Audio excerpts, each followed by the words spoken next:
Tulare was home to the World Ag Expo of 2022. They promote it as the world's largest annual agricultural exposition that displays the latest in farm equipment, communications, and technology. It was the first year the expo was back in person since 2020 due to the COVID-19 pandemic. We talked to some students from Fresno State who were showcasing the agricultural studies that the university has to offer. So pretty much we're out here today to represent Fresno State and let the World Ag Expo know what Fresno State is all about. Yeah, so far we have a ton of interest with Fresno State. There's many students from across the world attending this expo, and just to be here and promoting our Valley's top agriculture education institute is very important. We have many students from all different backgrounds, from ag to all the way from psychology, that are interested in Fresno State, and we're just very excited to be here. I know I was able to be here when I was a freshman in high school, and to be actually in a booth as an exhibitor is a different experience, and it's just a wonderful experience overall. Also, this booth is a great environment to have past alumni come and visit us and see what they are doing right now. Pretty much we're just here to promote what our college is all about. I personally feel like it's a wonderful experience, just because coming from being stuck my first year at Fresno State completely online, having the experience of being here in person when I was in high school, it was pretty saddening because this is one of Tulare's most huge expositions basically in the world. We went from hard times to being able to come together and basically share what we have a love and passion for, which is being able to exhibit agriculture, education, and literacy. I'm super excited to be here. Not only am I here to be able to represent Fresno State and tell people about how awesome it is, but I'm making so many connections with people in the industry, not just agriculture, but learning about other industries that are out there that support the agriculture sector, and to be able to have those in-person connections that when we were in COVID, we weren't able to have. Just know that Fresno State's being well represented here. We're proud to be Bulldogs, and we're proud to be here today. And go Dogs! Go Dogs! We also got the opportunity to talk with other exhibitors who were from different parts of the country. They gave us an insight on what it was like to be back in person.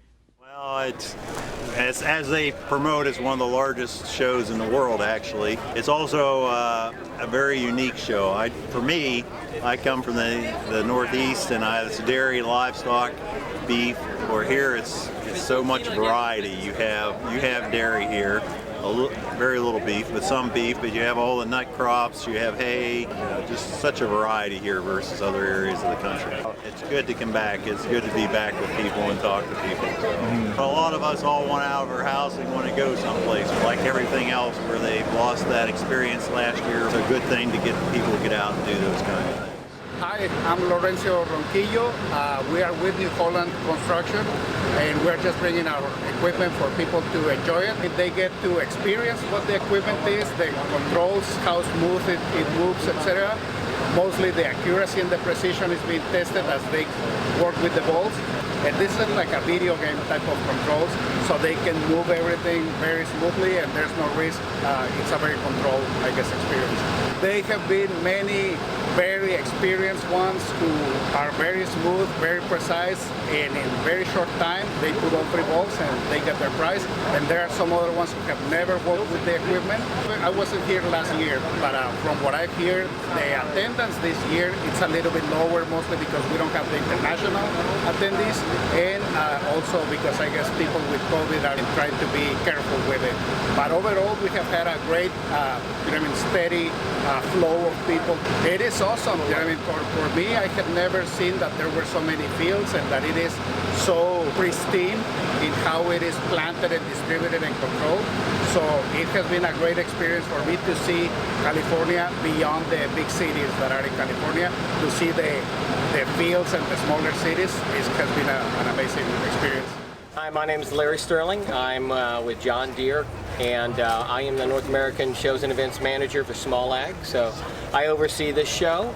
So to address more of the impact of having it virtual as we did last year versus in person again this year, to me it's been much more beneficial to have it in person like any show. The agrarian culture is very hands-on, it's very relational, and the customers, they want to be able to touch the equipment, they want to be able to see it, they want to be able to shake your hand, talk to you. That's difficult to replicate virtually, I think World Ag did a great job of doing the best they could in a virtual format last year. So this is my first time here in the Central Valley. For me, it's been a great impact to kind of see there's a lot of different niche areas of agriculture in the valley that you don't see in the Midwest. We're here with the high value crops is so diverse. To me, it's a welcome change because we're able to show equipment that we generally can't show in most of those other shows.